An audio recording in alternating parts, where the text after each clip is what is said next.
В това видео ще разгледаме тон, полутон и темпериран строй, както и интервалите.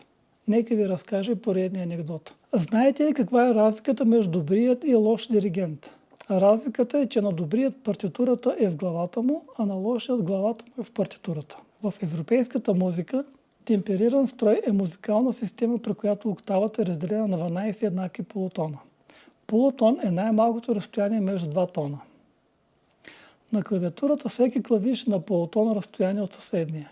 В началото на разработване на тази система се е смятало, че има удобни и неудобни клавиши за свирене. Някои тоналности са били предпочитани за композиране, а други са били избягвани.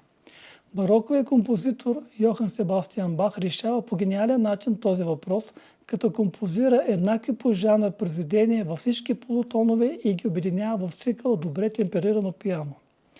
В тази връзка има интересен случай с известния джаз пианист Рей Чарлз. Веднъж, когато джазменти се събирали да музицират заедно, попитали братко Рей: в която тоналност ще свирим, а той отговорил: няма значение, на пианото ги има всички. Този курс ще ни даде основни познания как да свири всяка мелодия от всеки клавиш и така необходимостта от механизъм за смяна на тоналностите на инструмента ще отпадне. Интересна интерпретация за 12-те степената музикална система откриваме и в други житейски епизоди. Така, например, главният герой от филма "Роди се звезда" смята, че музиката е 12 ноти и една октава, които се повтарят отново и отново, вечно. А музиканта показва на света само начина, по който вижда тези ноти.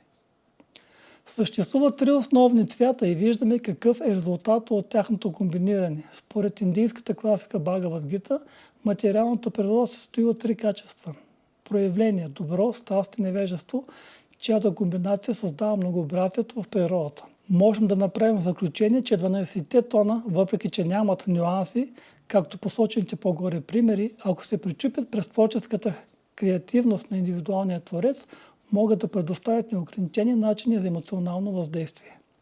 От друга страна, интересен е подходът към тези 12 тона на създател на додекафонията, което идва от додека, от гръцки 12, Арнолд Шонберг. Додекафонията е лад с 12 равноправни степени. При додекафонията в едно музикално произведение темата представлява изреждане на всички 12 степени с условието да не се повтаря тон, докато не се изради цялата редица. Съществува и четвърт тон, който е широко използван в музиката на Близкия изток, но няма да бъде разгледан в настоящия раздел. Да обобщим, гамата е поредица от 12 тона, които са на равно разстояние един от друг, полутон или половин стъпка. Нека да разгледаме интервалите.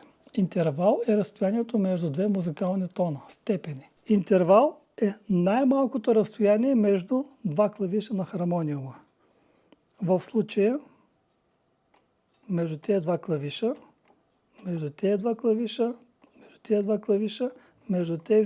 всички отделни клавиши, най-малкото разстояние. В западната музика това е полутон или се нарича малка секунда. Затова, както говорихме, една октава има 12 полутона. 7 бели клавиша и 5 черни клавиша, общо 12. В източната музика ще говорим по-късно. Най-малкото разстояние между тоновете не е полутон, а е четвърт тон, което създава допълнителна окраса, но за това ще говорим в раздела за източната музика. Но в западната музика най-малкото разстояние, така е прието, е половин тон. Така казахме, интервал е разстоянието между два тона. Първият се нарича основен, а вторият се нарича страничен. Основен, страничен. Първият интервал, това е прима, т.е. един и същ тон свирим. Примерно до. Следващия интервал между два съседни тона се нарича секунда. Може да бъде голяма секунда, до ре, може да бъде малка секунда, до ре бемол. Следващия интервал е терца, до ми. На третия клавиш може да бъде голяма терца, може да бъде малка терца, до ми бемол.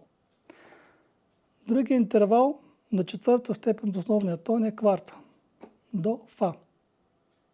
Тя може да бъде чиста кварта, може да бъде увеличена кварта. До, фа диез. Следващия интервал е квинта. До, сол. Квинтата, както и примата, са само чисти. Няма други, няма увеличени, няма умалени. Следващия интервал от основния е секста. Може да бъде голяма секста, може да бъде малка секста. И последният интервал е септима. Може да бъде голяма септима, може да бъде малка септима. Нека да ги чуем набързо. Прима. Голяма секунда. Малка секунда. Голяма терца.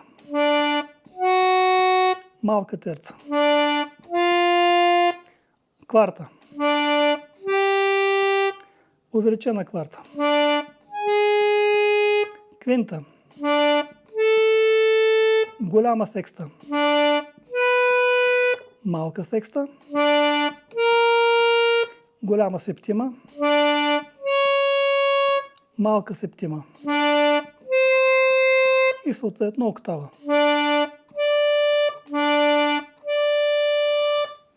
Интервалите могат да се свирят мелодично или хармонично.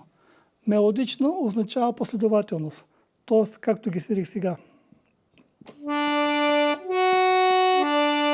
А може да бъде свиране хармонично, т.е. едновременно. Схема на основните интервали изглежда така. А подробна схема на всички интервали, мелодичен и хармоничен вид, изглежда така. В настоящия курс най-често ще използваме интервалите терца и квинта, а по-рядко кварта и секста с техните разновидности. Ред е да разпуснем малко споредния анекдот. Когато Пабло Сарасвати станал прочут цигулар, някакъв критик му казал: "Вашето изкуство е прекрасно, вие сте роден гений." Сарасвати се засмял и пояснил: "Аз не съм се родил гений. 37 години свирих по 12 часа на ден, докато изкуството ми стана прекрасно."